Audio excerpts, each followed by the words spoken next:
Hai teman-teman, kalian pernah ngerasain nggak di pagi hari kalian tuh punya niat yang besar, punya to-do list yang sudah kalian tulis sebelumnya ketika di malam hari, dan kalian juga ingin bahwa hari ini aku harus produktif, hari ini aku harus selesain tugas yang diberikan oleh dosen, ngeset hustle, terus kemudian nabung sedikit dan bikin mimpi kamu maju.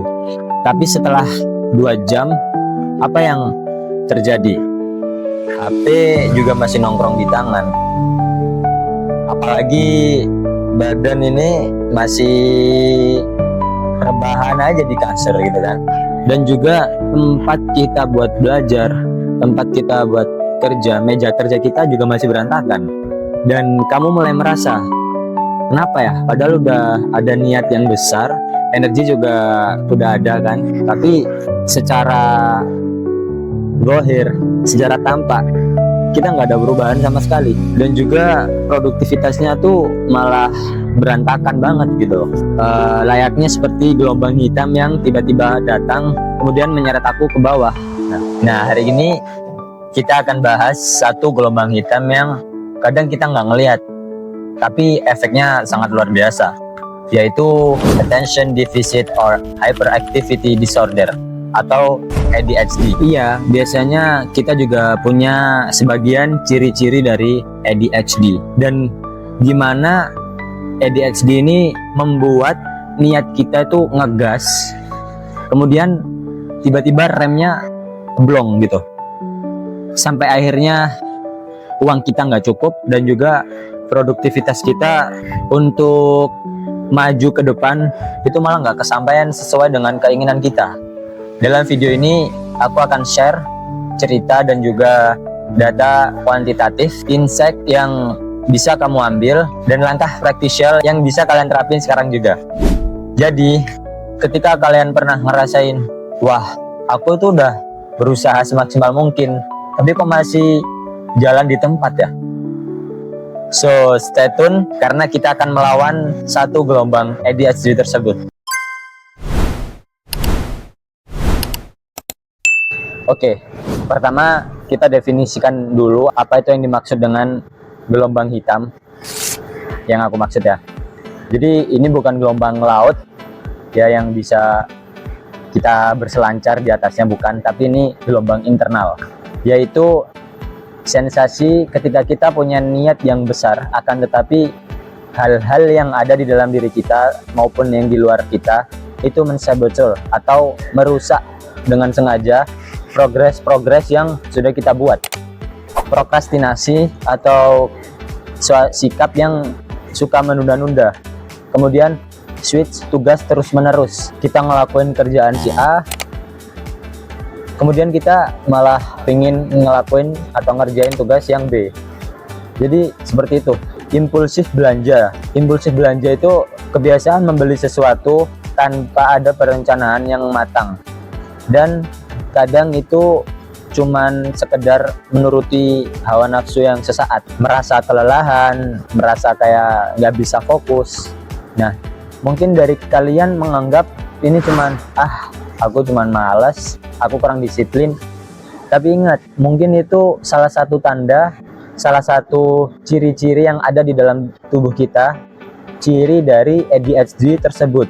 Misalnya, ADHD itu bukan cuman susah diam atau gerak atau keras gerak ya. Maksudnya keras gerak itu hyperaktif, dia orangnya suka keluyuran, suka gerak-gerak gitu. Tapi juga bisa muncul saat kita merasa kesulitan belajar, fokus dalam belajar itu kita merasa sulit. Kemudian kita sangat susah buat ngerjain tugas, dan kita kadang muncul banyak ide-ide yang berkeliaran gitu kan di otak, tapi kita bingung, tapi kita sendiri masih ngestak, gak bisa mengeksekusi ide-ide tersebut. Nah, mungkin itu salah satu contoh tanda ketika orang mengalami ADHD ini. Menurut studi global, dalam 25 studi yang melibatkan remaja berusia 12 tahun hingga 18 tahun, prevalensi ADHD ditetapkan sebesar 5,6%. Dengan interval kepercayaan 95%. Dan ini diambil dari Biomed Central. Dan juga di Indonesia ada studi yang menyebut angka rentang yang sangat lebar, di mana di Jakarta ada sebuah sekolah dasar di Jakarta menyebut sekitar 26% ADHD ini sudah ada pada anak tersebut, anak di usia sekolah dasar. Kenapa penting untuk kita mahasiswa dan remaja? Karena masa ini adalah di mana produktivitasnya itu sangatlah tinggi. Kita banyak dicokokin tugas-tugas oleh dosen. Kemudian kita juga bikin progres sendiri, sudah mulai ngeset gig, cari penghasilan sendiri, kemudian juga nabung. Nah, jika satu gelombang ini tiba-tiba datang, maka kita akan sangat rugi karena kehilangan momentum-momentum yang sangat istimewa tersebut. Beberapa bulan terakhir, aku ada di fase tersebut, dimana kadang di waktu senggang aku mengisi untuk ngerjain project desain sambil kuliah, dan dari situ aku mulai nabung dikit demi sedikit.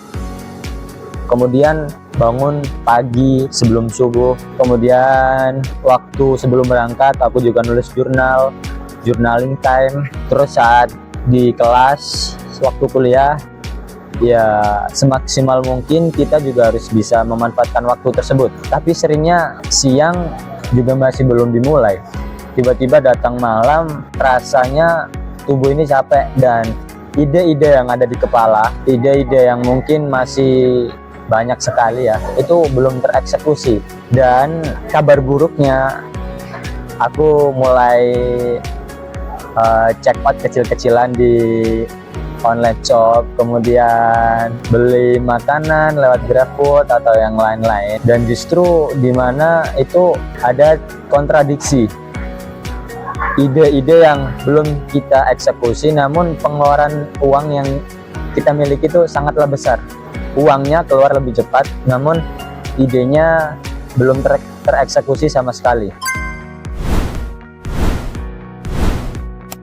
Dan ketika aku tahu tentang ADHD ini, aku sudah tidak menganggap lagi bahwa oh, aku itu cuman sekedar malas, aku kurang disiplin mungkin. Enggak. Tapi dimana ketika aku mengetahui ADHD tersebut, aku mulai membuat strategi kecil-kecilan yang alhamdulillah sekarang sudah ada impactnya. Itu sangat luar biasa sekali. Oke teman-teman, mungkin bagian ini yang paling kalian tunggu-tunggu. Gimana sih strategi untuk bisa keluar dari ADHD tersebut? Berikut beberapa strategi ala 5 First yang mungkin bisa kalian terapin. Semoga bisa membantu kalian keluar dari gelombang hitam tersebut. Yang pertama apa? Pertama, body doubling. Itu ngerjain tugas bersama teman, tapi bukan hanya sekedar hadir, tapi emang bener-bener kita ngerjain tugas, dan sebisa mungkin jauhkan dari distraksi HP atau handphone. Dimana emang handphone ini ya, secara pengalaman itu sangat luar biasa efeknya saat kita terlalu kecanduan untuk main HP tersebut. Kemudian break task into micro steps, atau kita pecah lagi, kita urai lagi tugas-tugas menjadi tugas kecil. Contoh, misalkan hari ini aku harus sudah selesai mencuci baju, kemudian merapikan meja kerja, atau ya mungkin kalian ada tugas yang besar, namun dalam kondisi sekarang di mana kita memiliki salah satu tanda ADHD ini, kita merasa kesulitan banget ya.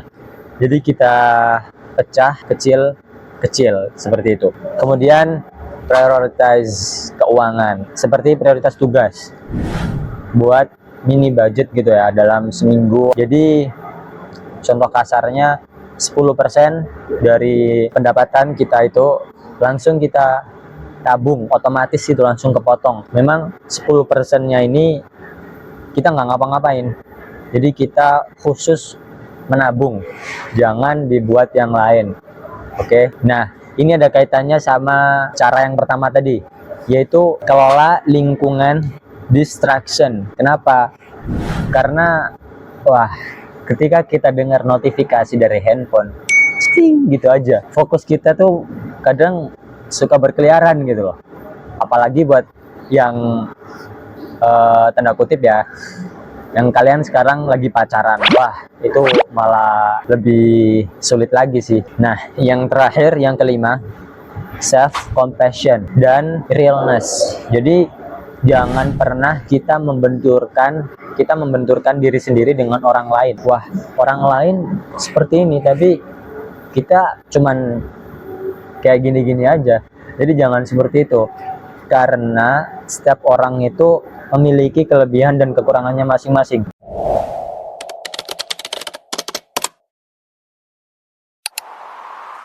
Saat kamu mengetahui bahwa itu adalah ADHD, ini bukan excuse, tapi ini pemahaman, dimana jika kalian memiliki pemahaman yang baik, maka insya Allah kalian akan bisa mengatasi gelombang hitam atau ADHD tersebut. Jadi teman-teman yang mungkin kalian merasa seperti aku dulu, punya niat yang besar, kemudian produktivitas rasanya masih di situ-situ aja, seperti kita hanya jalan di tempat. Mungkin ini bukan semata-mata kamu kurang kemauan, tapi itu merupakan salah satu ciri dari sifat ADHD. Dan yang paling penting, kamu masih bisa bergerak. Nggak apa-apa nggak sempurna hari ini, tapi sedikit lebih baik dari hari yang sebelumnya.